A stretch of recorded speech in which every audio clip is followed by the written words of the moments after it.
2016 was a huge year for meaningful songs. There were a lot of really, really good ones. There were a lot of really not meaningful songs. But today I want to take you guys down my top 10 list of top 10 songs that were meaningful in 2016. Let me explain. Hey everybody, my name is Clifford Stummy. I'm the Pop Song Professor. Welcome to my channel where we're all about helping music lovers like you to understand the deeper meanings of popular songs so that you know what your artists are saying and can enjoy your music more.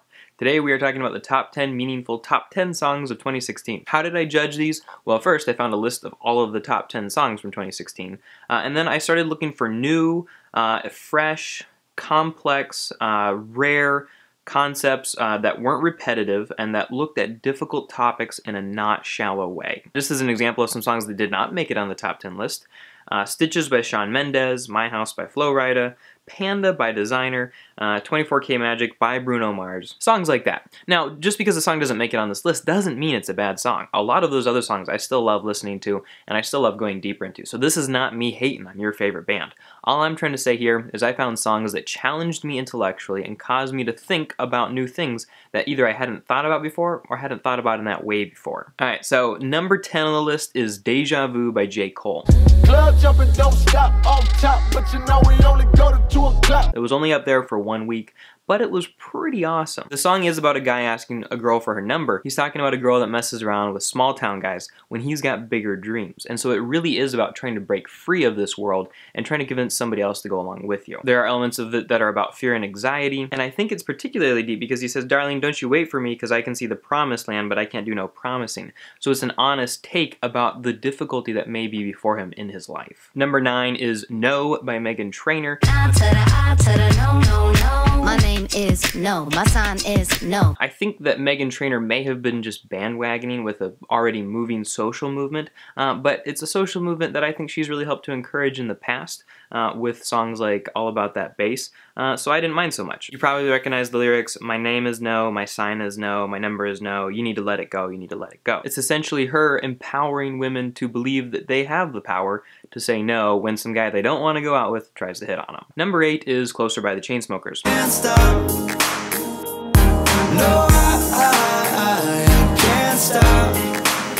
And I love the music of the Chainsmokers. I think a lot of it's really deep, and I think a lot of it is commentary on a millennial generation, which is really interesting to me. If I had to compare them, I would say they are the pop music F. Scott Fitzgerald of the millennial generation. But the most important lines here are, "We ain't ever getting older, we ain't ever getting older," and this constant search for these feelings of nostalgia that keeps a person going back to things that really are probably dead ends for them, but because they want those things that are older and simpler, they just keep getting stuck. Number 7 is Here by Alessia Cara. Truly, I ain't got no business here, but since my friends are here, I just came to kick it. I've been kind of disappointed with the music I've heard from Alessia Cara recently because I think it's sounding like she might be being turned into a pop idol who doesn't necessarily write her own lyrics, but we'll see. In any case, I thought Here was especially interesting. And don't get me wrong, I hope that she doesn't ever stop writing her own lyrics. The verses in the bridge are just full of like scenarios where she's in this party and kind of coming into contact with these people, and she realizes she doesn't really want to be at this party, and it's almost as if though it is commentary on her Gen Z generation and just some of the thoughts and the feelings she has about the emptiness and the false bravado of a party lifestyle that really doesn't suit her. Number 6 is Starboy by The Weeknd. Pull up in that roadster SVI, pockets overweight and hefty. I don't know if everybody will agree with me that it's this deep. Most of the song goes, "Hey, I'm better than you, I got more money, I got more cars, I got more women." Wow. We're not even counting the music video here. That just would take it to a whole nother level. But as far as the lyrics themselves go, I think lines like, "Look what you've done, I'm a mother effing starboy. I switch up my cup, I kill any pain. We don't pray for love, we just pray for cars." Lines like all of those, I think, tend to suggest to me that it is kind of not only about how crazy and exciting The Weeknd's lifestyle, by the way, The Weeknd is a fictional character made up by Abel Tesfaye, to kind of work through some of the quandaries and experiences that he's come across while being a pop star. But I think those lyrics also hint at a deeper dissatisfaction and realization of the shallowness of some aspects of that celebrity lifestyle. Number 5 is Heathens by 21 Pilots. All my friends are heathens, take it slow.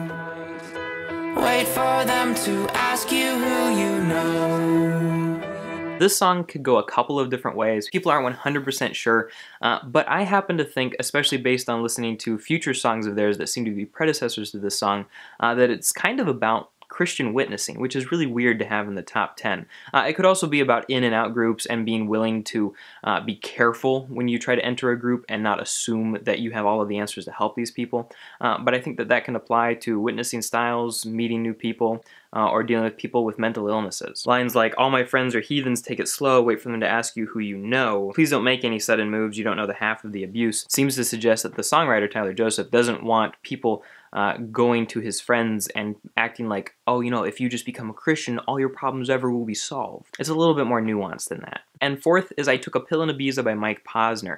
I took a pill in Ibiza to show Avicii I was cool.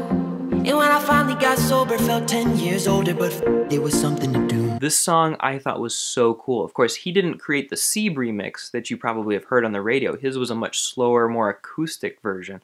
But the Sieb remix was awesome. And just the fact that it was a pop dance club song mixed with these lyrics about how kind of empty that life is made it all the deeper. He sings in the chorus, but you don't want to be high like me, never really knowing why like me. You don't ever want to step off that roller coaster and be all alone. And then later on, all I know are sad songs, sad songs.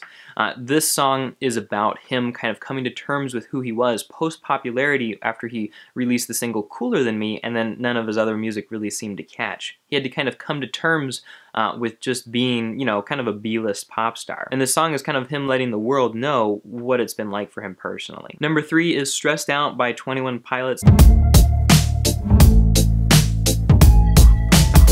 I wish I found some better sounds no one's ever heard. This song was an anthem for a millennial generation again, one that's about wishing for simpler times, wishing for tree houses and the creek out back behind your parents' house and hanging out with your brother when you're kids, and also about insecurity when being an adult. The lines go, you wake up, you need to make money, and Tyler is insecure. He thought that when he became an adult, all his fears would shrink. But now he's insecure and he cares what people think. The song, again, is personal and therefore very deep, and it also is very relatable to a lot of other listeners. And at number 2, we have The Hills by The Weeknd. Found out I was coming, sent your friends home.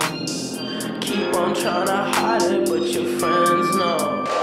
This song is just incredibly crazy deep. It is a narrative story told by The Weeknd, also with some reflective elements as he's talking about it and thinking about it. Keep in mind, he's having an affair with somebody, and he says, I only love it when you touch me, not feel me. When I'm effed up, that's the real me. So he wants sex, but he doesn't want that relationship or that commitment, and he admits that the times when he's doing the wrong thing or when he's messed up are the times when he feels like he's most truly being himself. He also later on says, drugs starting to feel like it's decaf, I'm just trying to live life for the moment, all these mother effers want to relapse. His fans think that his music is better when he's on drugs. So this song is really a grappling with the true nature of who we are as people, and it's Abel Tesfaye working through this under the guise of The Weeknd, asking the question, am I truly who I really am when I messed up? Am I a messed up person?